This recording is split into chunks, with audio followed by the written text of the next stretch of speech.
నమస్తే, welcome to మనం TV. ప్రస్తుతం నాతో పాటు ఉన్నారు ప్రముఖ పొలిటికల్ అనలిస్ట్ అప్పసాని రాజేష్ గారు. వారితో మాట్లాడదాం. రాజేష్ గారు నమస్తే సార్. నమస్తే. రాజేష్ గారు, కాంగ్రెస్ హైకమాండ్ తెలంగాణ ముఖ్యమంత్రి రేవంత్ రెడ్డి గారికి ఒక టార్గెట్ ఫిక్స్ చేసినట్టుగా తెలుస్తుంది. 12 ఎంపీ స్థానాలు గెలవాల్సిందే అని. ఇప్పుడు కాంగ్రెస్ అధికారంలోకి వచ్చింది. అన్ని స్థానాలు గెలిచే పరిస్థితి ఉందా తెలంగాణలో? ఎలా ఉండబోతుంది? ఇప్పుడు సహజంగా ఏ రాజకీయ పక్షం అయినా కూడా రాష్ట్ర స్థాయి అధికారం చేజిక్కించుకోవాలి, అదే సందర్భంలో జాతీయ స్థాయిలో కూడా అధికారం చేజిక్కించుకోవాలని చెప్పని ఆశపడటం సహజం, ఆ దిశగా అడుగులేయటం కూడా సహజం. అంటే అంతిమంగా న్యాయ నిర్ణేతలు ప్రజల మద్దతు ఆశీస్సులు ఎవరికి దక్కితే వాళ్ళకి అధికారం దక్కుతుంది. సుదీర్ఘ విరామం తర్వాత అంటే 2014లో ఉమ్మడి రాష్ట్రంలో ఒక్కసారి కాంగ్రెస్ పార్టీ అధికారం కోల్పోయిన తర్వాత తెలంగాణ రాష్ట్ర ఆవిర్భావ నిర్ణయం తీసుకున్న పార్టీగా కాంగ్రెస్ పార్టీ 2 దఫాలు ప్రజల నుంచి ఆమోదం దక్కించుకోలేకపోయింది. 2014లో వాస్తవంగా ఆ రోజున సోనియా గాంధీ గారికి ఉన్న ఫీడ్బ్యాక్ ఏంటి అంటే, తెలంగాణ ఆవిర్భావ నిర్ణయం కనుక తీసుకున్న పక్షంలో ఇక్కడ తెలంగాణ రాష్ట్ర సమితి పార్టీ కూడా తమ పార్టీలో విలీనం అవుతుంది, అది రాజకీయంగా తమకు అడ్వాంటేజ్గా మారడానికి ఆస్కారం ఉంది. ఇప్పుడున్న 17 పార్లమెంటు స్థానాల్లో కనీసం 16 స్థానాలు మనకే దక్కడానికి ఆస్కారం ఉంటుంది అని చెప్పని ఆ రోజు తెలంగాణ ప్రాంతానికి సంబంధించిన కాంగ్రెస్ పార్టీ నాయకులు సోనియా గాంధీ గారికి అటువంటి ఫీడ్బ్యాక్ ఇచ్చిన నేపథ్యంలో సాహసించి సోనియా గాంధీ గారు తెలంగాణ ఏర్పాటు నిర్ణయం తీసుకోవడం జరిగింది. కానీ వాస్తవ రూపంగా జరిగింది ఏంటి అంటే, 2014 అసెంబ్లీ ఎన్నికల్లో తెలంగాణ ఏర్పాటు నిర్ణయం తీసుకున్న కాంగ్రెస్ పార్టీ కన్నా కూడా తెలంగాణ సాధన కోసం పోరాడిన తెలంగాణ రాష్ట్ర సమితిని తెలంగాణ ప్రజలు ఓన్ చేసుకున్నారు. ఆ ఓన్ చేసుకున్నారు కాబట్టి ఆ రోజున ఒకే ఒక్క పార్లమెంటు స్థానం కాంగ్రెస్ పార్టీకి దక్కింది. అసెంబ్లీలో కూడా 21 అసెంబ్లీ స్థానాలకు పరిమితం అయింది. అక్కడ నుంచి పడతాలు ఎగుస్తా కాంగ్రెస్ పార్టీ ఈ 10 సంవత్సరాల ప్రస్థానంలో 2018 అసెంబ్లీ ఎన్నికల్లో 19 స్థానాలకు పరిమితం అయింది. కానీ అదే 2019 పార్లమెంట్ ఎన్నికల దగ్గరకు వచ్చేప్పటికి 3 పార్లమెంట్ స్థానాలు దక్కించుకోగలిగింది. అంటే 2014 నాటి పనితీరుతో పోల్చి చూసుకున్నప్పుడు ఒక్క పార్లమెంట్ స్థానం నుంచి 3 పార్లమెంట్ స్థానాలకి తన పరపతిని పెంచుకోగలిగింది 2019 పార్లమెంట్ ఎన్నికల్లో. ఇవాళ ప్రత్యేక పరిస్థితులు 2023లో ఏ ప్రజలైతే 2014, 2018లో కాంగ్రెస్ పార్టీని ఆదరించలేదో ఇవాళ 2023 అసెంబ్లీ ఎన్నికల్లో కాంగ్రెస్ పార్టీని ఆదరించారు. ముఖ్యంగా గ్రామీణ తెలంగాణ ప్రాంతంలో కాంగ్రెస్ పార్టీని ఆదరించున్న దృష్ట్యా ఇవాళ కాంగ్రెస్ పార్టీ 10 సంవత్సరాల విరామం తర్వాత అధికారం చేజిక్కించుకోగలిగింది. సహజంగానే కేంద్రంలో రేపటి రోజున తమ పనితీరు మెరుగుపరచుకోవాలి అని ఆశిస్తున్న కాంగ్రెస్ పార్టీ రీసెంట్ గా జరిగిన 5 రాష్ట్రాల ఎన్నికలు జరిగితే మిజోరాం నార్త్ ఈస్ట్ స్టేట్ చిన్న స్టేట్, అది మిగిలిన ప్రధాన రాష్ట్రాల్లో రాజస్థాను, మధ్యప్రదేశ్, ఛత్తీస్గఢ్, తెలంగాణ ఈ 4 రాష్ట్రాల్లో రాజస్థాన్, ఛత్తీస్గఢ్లో తమ అధికారాన్ని కోల్పోయింది. మధ్యప్రదేశ్లో గతంలో తమకు అధికారం ఇచ్చిన ప్రజలు ఈ దఫా పూర్తి స్థాయిలో భారతీయ జనతా పార్టీని ఆదరించారు. వారికి ఆశాజనకంగా మిగిలిన ఏకైక రాష్ట్రం తెలంగాణ. కాబట్టి తెలంగాణ నుంచి గౌరవప్రదమైన సంఖ్యలో స్థానాలు గెలవాలి అని చెప్పని ఆశించడం తప్పలేదు. అయితే ఇక్కడ మనం గమనించుకుంటే ఏంటంటే, వివిధ రాష్ట్రాల్లో అసెంబ్లీ ఎన్నికల నేపథ్యంలో ప్రజల తీర్పుకి, పార్లమెంట్ ఎన్నికల నేపథ్యంలో ప్రజల తీర్పుకి మధ్య కొంత వ్యత్యాసం కనిపిస్తుంది. మీరు 2018లో జరిగిన తెలంగాణతో పాటుగా జరిగిన ఛత్తీస్గఢ్, రాజస్థాన్, మధ్యప్రదేశ్ ఎన్నికల్లో అక్కడ 3 రాష్ట్రాల్లో కూడా కాంగ్రెస్ పార్టీ విజయం సాధించింది.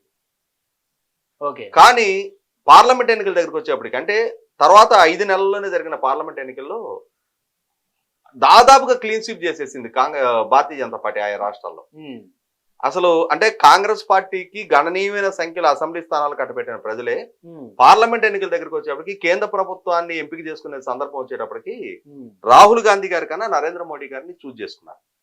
మీకు రాజస్థాన్ లో 25 out of 25 సీట్స్, అంటే అధికారం అసెంబ్లీలో కాంగ్రెస్ పార్టీకి దక్కితే పార్లమెంట్ స్థానాలు భారతీయ జనతా పార్టీ క్లీన్ స్వీప్ చేయగలిగింది. అదే సందర్భంలో మీకు తెలంగాణ పరిధిలో కూడా 2018లో 2014లో 63 స్థానాలకు పరిమితమైన టీఆర్ఎస్ పార్టీ 2018 అసెంబ్లీ ఎన్నికల్లో తన ప్రభావాన్ని 88 అసెంబ్లీ స్థానాలకు పెంచుకోగలిగింది.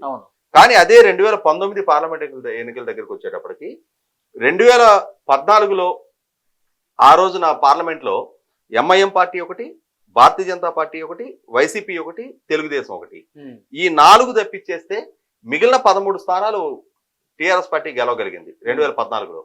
అదే 2019 పార్లమెంట్ ఎన్నికల దగ్గరకు వచ్చేటప్పటికి 4 స్థానాలు భారతీయ జనతా పార్టీ, 3 స్థానాలు కాంగ్రెస్, 1 స్థానం ఎంఐఎం పార్టీ. అంటే 8 స్థానాలు పోతే 8 స్థానాలు మాత్రమే టీఆర్ఎస్ పార్టీకి దక్కినాయి. అసెంబ్లీలో 88 స్థానాలు, 119 స్థానాలను అసెంబ్లీలో 88 స్థానాలతో అధికారం కట్టబెట్టిన తెలంగాణ ప్రజలు పార్లమెంట్ ఎన్నికల దగ్గరికి వచ్చేటప్పటికి ఆ స్థాయి స్థానాలు టీఆర్ఎస్ పార్టీకి ఇవ్వాలి. అంటే ఇక్కడ అర్థమవుతున్నది ఏంటి, ప్రజలు చాలా విచక్షణతోటి విఘ్నతతోటి ఆలోచిస్తున్నారు. రాష్ట్ర స్థాయి ఎన్నికలు జరిగినప్పుడు ఇక్కడ ప్రభుత్వం ఎవరు ఉండాలి అనేది వాళ్ళు క్లియర్ గా ఆలోచిస్తున్నారు. అదే కేంద్ర ప్రభుత్వం దగ్గరకు వచ్చేటప్పటికి అక్కడ ప్రభుత్వం పాలకులకు ఎవరు ఉండాలనేది ప్రజలకు స్పష్టత కూడా తీర్పిస్తున్నారు. ఇప్పుడు నేను ప్రస్తావించిన వివిధ రాష్ట్రాల్లో ఎదురైన ఫలితాలు దాన్ని తార్కాణంగా నిలుస్తా ఉన్నాయి. కాబట్టి ఇటువంటి నేపథ్యంలో కాంగ్రెస్ పార్టీ ఇవాళ అసెంబ్లీ ఎన్నికల్లో ఇక్కడ తెలంగాణ ప్రాంతంలో విజయం సాధించింది. ఇదే ఒరవడు కొనసాగించి గణనీయమైన సంఖ్యలో అవుట్ ఆఫ్ 17 12 స్థానాలు కనీసం నెగ్గాలి అని చెప్పని ఆలోచిస్తున్నట్టుగా, ప్రజల మద్దతు పొందాలి, ఇప్పుడు దక్కిన ఆదరణ కొనసాగించుకోవాలని ఆ దిశగా అడుగులేస్తున్నట్టుగా వాళ్ళ పార్టీలో ఇంటర్నల్ జరుగుతున్న చర్చల బట్టి అర్థమవుతుంది. కాకపోతే ప్రజల ఆలోచన ఎట్లా ఉంటది, ప్రజలు ఎంత స్థాయిలో దీన్ని రిసీవ్ చేసుకుంటారనేది మనం వేచి చూడాల్సిన అవసరం ఉంటది. ఇక్కడ తెలంగాణ ప్రాంతంలో కాంగ్రెస్ పార్టీ ఎమోషనల్ గా, అంటే తెలంగాణ ఇచ్చిన పార్టీగా ప్రజల్లో మరింత చొచ్చుకెళ్ళటం కోసం ఆ ఎమోషనల్ గా ప్రజల్లో ఆ ఆశీస్సులు దాన్ని కొనసాగించుకోవడం కోసం సోనియా గాంధీ గారినే స్వయంగా ఇక్కడి నుంచి పోటీ చేయించాలి అని చెప్పని ఆలోచిస్తున్నట్టుగా కూడా వార్తలు వస్తున్నాయి. మీరు గమనించుకుంటే బహుశా అంటే 1980లో అంతకు ముందు జరిగిన ఎమర్జెన్సీ తర్వాత జరిగిన ఎన్నికల్లో రాజనారాయణ గారి చేతిలో రాయబరేలీలో ఇందిరాగాంధీ గారు ఓడిపోయిన తర్వాత 1980లో మెదక్ నుంచి ఇందిరాగాంధీ గారు పోటీ చేశారు. ఆ పోటీ చేసిన సందర్భంగా ఒక రకంగా గమనించుకుంటే ఇందిరాగాంధీ గారికి అత్యధిక మెజార్టీ తోటి మెదక్లో ప్రజలు గెలిపించుకోవడం జరిగింది. ఆ తర్వాత మళ్ళీ తిరిగి ఆ కుటుంబం నుంచి రాహుల్ గాంధీ గారు రీసెంట్ గా వాయనాడులో కేరళ నుంచి పోటీ చేశారు. ఆంధ్రప్రదేశ్ రాష్ట్రంలో ఆ కుటుంబం నుంచి ఈ మధ్యకాలంలో ఎవరు పోటీ చేయలే. కాబట్టి ఇప్పుడు గనక సోనియా గాంధీ గారు గతంలో వారు బళ్ళారి నుంచి పోటీ చేశారు. ఇప్పుడు ఇక్కడి నుంచి పోటీ చేయించే లక్ష్యంతో కాంగ్రెస్ పార్టీ ఆలోచన చేసే దానికి గనక వారు ఆమోదం తెలిపి సోనియా గాంధీ గారు గనక రేపు రాబోయే 2024 పార్లమెంట్ ఎన్నికల్లో తెలంగాణ ప్రాంతంలో పోటీ చేయాలని గనక నిర్ణయం తీసుకుంటే ఖచ్చితంగా అది కాంగ్రెస్ పార్టీకి ఎమోషనల్ గా బలపరిచే అంశం ఉంది. ఖచ్చితంగా తెలంగాణ సమాజం ఎమోషనల్ గా రెస్పాండ్ అయ్యే సమాజం. అంటే ఒక మేలు తమకు చేస్తే దాన్ని అంటే పూర్తి స్థాయిలో దాన్ని విస్మరించే సమాజం కాదు. కాబట్టి సోనియా గాంధీ గారు స్వయంగా కనుక ఇక్కడికి వచ్చి పోటీ చేసిన పక్షంలో ఖచ్చితంగా తెలంగాణ సమాజం కూడా దాన్ని పాజిటివ్ గా తీసుకోవడానికి ఆస్కారం ఉంటది. అది తమ అవకాశాలు మెరుగుపరచడానికి ఆస్కారం ఉంది అని చెప్పని కాంగ్రెస్ పార్టీ కూడా భావిస్తా ఉన్నారు. ఇటువంటి సందర్భంలో ఇది రేవంత్ రెడ్డి గారికి ఒక కాల పరీక్ష. ఎందుకంటే ఆయన నాయకత్వంలో పిసిసి అధ్యక్షుడిగా ఆయన బాధ్యతలు చేపట్టిన తర్వాత అసెంబ్లీ ఎన్నికల్లో ఆయన నాయకత్వాన్ని బలపరిచి గణనీయమైన సంఖ్యలో ప్రభుత్వాన్ని సొంతంగా ఏర్పాటు చేయగలిగే మెజారిటీ కాంగ్రెస్ పార్టీకి తెలంగాణ సమాజం ఇవ్వడం జరిగింది. ఇదే ఒరవడి కొనసాగించి పార్లమెంట్ ఎన్నికల్లో కూడా కాంగ్రెస్ పార్టీకి గౌరవప్రదమైన సంఖ్యలో గతంలో వచ్చిన 3 స్థానాల కన్నా కూడా 4 రెట్లు అధికంగా పెంచుకోవాలని చెప్పని ఆలోచిస్తా ఉన్నారు. రీసెంట్ గా కొద్ది నెలల క్రితం అసెంబ్లీ ఎన్నికల్లో తమకు ఇచ్చిన మద్దతుని కొనసాగించడం కోసం తెలంగాణ సమాజాన్ని మళ్ళీ తిరిగి అభ్యర్థించడం కోసం. ఇంతకుముందు మీరు అన్నారు అసెంబ్లీని పార్లమెంట్ ని వేరువేరుగా చూస్తారు, విచక్షణతో ఓటేస్తారని చెప్పారు. ఇప్పుడు సోనియా గాంధీ గారు బరిలోకి దిగినా సరే రాహుల్ గాంధీ, ప్రధాని మోదీ వీళ్ళిద్దరిని చూసి ఓటేసే పరిస్థితి ఉంటుంది కదా. నేను ముందు చెప్పింది అదే. ఇప్పుడు సహజంగా ఈ గత కొన్ని ఎన్నికలు వివిధ రాష్ట్రాల్లో అదే ప్రాతిపదిక మీద ఎన్నికలు జరుగుతూ ఉన్నాయి. మీరు గమనించుకుంటే 2009 అసెంబ్లీ ఎన్నికల్లో ఆ రోజు వైఎస్ రాజశేఖర రెడ్డి గారు ఉమ్మడి రాష్ట్రానికి ముఖ్యమంత్రిగా కొనసాగుతూ ఉన్నారు. ఆయనకి వ్యతిరేకంగా తెలుగుదేశం పార్టీ, టిఆర్ఎస్ పార్టీ, కమ్యూనిస్టులు కలిపి మహాకూటమిగా పోటీ చేశారు. పోటీ చేసిన సందర్భంగా యూపీఏ ప్రభుత్వం యూపీఏ 2 అంటే 2004 నుంచి 2009 దాకా మన్మోహన్ సింగ్ గారి నాయకత్వంలో కేంద్రంలో యూపీఏ 1 కొనసాగింది. రెండోసారి దఫా ఎన్నికలను ఎదుర్కొంటుంది కేంద్ర ప్రభుత్వం కూడా. ఆ ఎన్నికల్లో మహాకూటమికి వ్యతిరేకంగా అంటే ప్రభుత్వ వ్యతిరేక ఓటు ఆ రోజు ప్రజారాజ్యం పార్టీ కూడా ఆ రోజు పోటీలో ఉంది. ఆ పోటీలో ఉన్న నేపథ్యంలో అసెంబ్లీ ఎన్నికల దగ్గరకు వచ్చేప్పటికి రాజశేఖర రెడ్డి గారు మ్యాజిక్ ఫిగర్ 148 స్థానాలు దాటి కేవలం 5 స్థానాలు మాత్రమే మెజార్టీ తోటి 153 స్థానాలతో అధికారంలోకి వచ్చారు.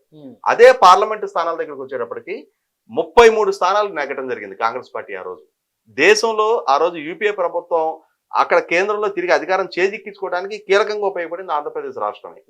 మీరు ప్రపోర్షన్ గా చూసుకుంటే 153 స్థానాలు కనుక అసెంబ్లీలో వచ్చాయి అనంటే అదే ప్రపోర్షన్ లెక్కేసుకుంటే 22 స్థానాలు మాత్రమే దక్కుండాలి. కానీ 33 స్థానాలు ఆ రోజు మన్మోహన్ సింగ్ గారి నాయకత్వాన్ని ఆమోదించి ఆంధ్రప్రదేశ్ ఉమ్మడి రాష్ట్ర ప్రజలు తీర్పు ఇవ్వడం జరిగింది.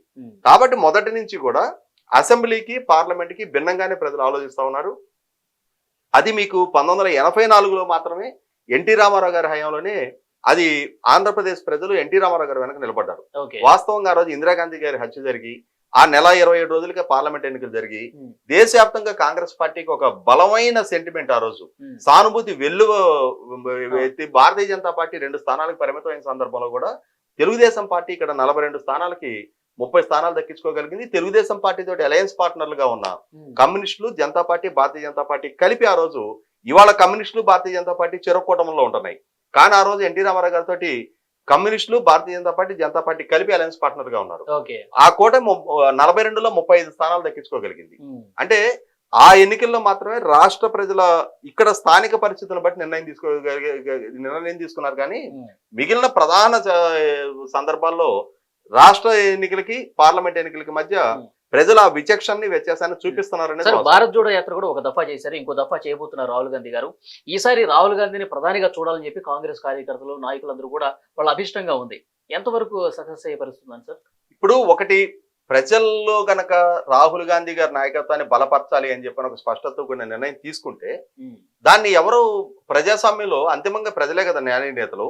మీరు 2014లో నరేంద్ర మోడీ గారు ప్రధానమంత్రిగా బాధ్యతలు చేపట్టడానికి ముందు 2013లో Bharatiya Janata Party parliamentary board Narendra Modi గారిని ప్రధానమంత్రి అభ్యర్థిగా ప్రకటించడానికి ముందు ఆయన ఒక రాష్ట్ర ముఖ్యమంత్రి మాత్రమే. ఆయనకేం జాతీయ స్థాయిలో ఎక్స్పోజర్ లేదు. గుజరాత్ మోడల్ ఆఫ్ డెవలప్మెంట్ అనే దాన్ని ప్రాతిపదికగా చూపించి యూపీఏ 10 సంవత్సరాల పరిపాలనలో ఆ యూపీఏ ప్రభుత్వ హయాంలో కుంభకోణాలు, అవినీతికి ఆస్కారం కలిగింది అని చెప్పనే ఉద్దేశంతో ఆ రోజు నరేంద్ర మోడీ గారిని ముఖ్యమంత్రి అభ్యర్థిగా, ప్రధానమంత్రి అభ్యర్థిగా, గుజరాత్ ని అద్భుతంగా అభివృద్ధి చేసిన ముఖ్యమంత్రిగా ఆయన ప్రొజెక్ట్ చేశారు. ఆయన దేశవ్యాప్తంగా యాక్సెప్టెన్స్ వచ్చింది కదా. ఆ యాక్సెప్టెన్స్ వచ్చిన నేపథ్యంలోనే ఆయన 2019 పార్లమెంట్ ఎన్నికల దగ్గరకు వచ్చేప్పటికి తన పొజిషన్ మరింత కన్సాలిడేట్ చేసుకోగలిగారు. 2014 ఎన్నికల నాడు ఆయన ఒక రాష్ట్ర ముఖ్యమంత్రిగానే ప్రధానమంత్రి అభ్యర్థిగా పరిగణలోకి తీసుకోబడ్డారు. కాబట్టి ఇవాళ రాహుల్ గాంధీ గారి అభ్యర్థిత్వాన్ని ప్రజలు ఆమోదించాలని చెప్పని కూడా మనం ఇప్పుడే ఎండ్ ఆఫ్ చేయలేం. ఖచ్చితంగా రేపు రోజున ప్రజలు కనుక ఆ దిశగా ఆలోచించినప్పుడు నరేంద్ర మోడీ గారి నాయకత్వంలో భారతీయ జనతా పార్టీకి 2 దఫాలు అవకాశం ఇచ్చాం. ఒకసారి రాహుల్ గాంధీ గారికి అవకాశం ఇవ్వాలని చెప్పని కనుక ప్రజలు భావిస్తే అది అంతిమంగా కాంగ్రెస్ పార్టీకి లాభించడానికి ఆస్కారం ఉంటుంది. ఇక్కడ ప్రధానంగా ఉత్తరాది రాష్ట్రాలు చాలా కీలకం. ఈ అంశాలు పరిగణలోకి తీసుకునే భారతీయ జనతా పార్టీ కూడా సుదీర్ఘ కాలంగా ఉత్తరాదిలో అంటే దక్షిణాదికి ఉత్తరాదికి మధ్య రిలీజియస్ ఇష్యూస్ లో కొంత అంతరం ఉంటుంది. ఉత్తరాదిలో రెస్పాండ్ అయినంత ఎమోషనల్ గా దక్షిణాదిలో మతపరమైన అంశాల పట్ల రెస్పాండ్ అవడం తక్కువ. మీకు ఇవాళ జనవరిలో రామ మందిర అయోధ్య రామాలయ ఆవిష్కరణ ఉంది. ఆ ఎమోషన్ ప్రజల్లో క్యారీ అవుతుండగానే పార్లమెంట్ ఎన్నికలకు వెళ్ళిపోవాలనే ఉద్దేశంతో భారతీయ జనతా పార్టీ ఉన్నట్టుగా వార్తలు వస్తా ఉన్నాయి. మనం చూడాల్సి ఉంటది ఎంతవరకు అది ఆ ఎమోషనల్ బేసిస్ లో ప్రజలు నిర్ణయం తీసుకుంటారా, లేదు 2 దఫాలు భారతీయ జనతా పార్టీకి అవకాశం ఇచ్చాం, నరేంద్ర మోడీ గారు ప్రభుత్వం 2 కోట్ల ఉద్యోగాలు కల్పిస్తాము అని రకరకాల వాగ్దానాలు చేసిన వాటిని ఆ స్థాయిలో అమలు జరగలేదు కాబట్టి ఒక కొత్త మార్పు తీసుకు అడుగులు వేయాలని అనుకుంటున్నారా? ఆ కొత్త మార్పు తీసుగా కనుక అడుగులు వేసినప్పుడు ఖచ్చితంగా దాని రిఫ్లెక్షన్స్ తెలంగాణలో కూడా ఉంటాయి. ఖచ్చితంగా కాంగ్రెస్ పార్టీ తన స్థితిని ఇప్పుడున్న దానికన్నా మరింతగా మెరుగుపరచుకోవడానికి కూడా ఆస్కారం ఉంటుంది. చూద్దాం సార్ ఎట్లా ఉంటుందో. Thank you very much.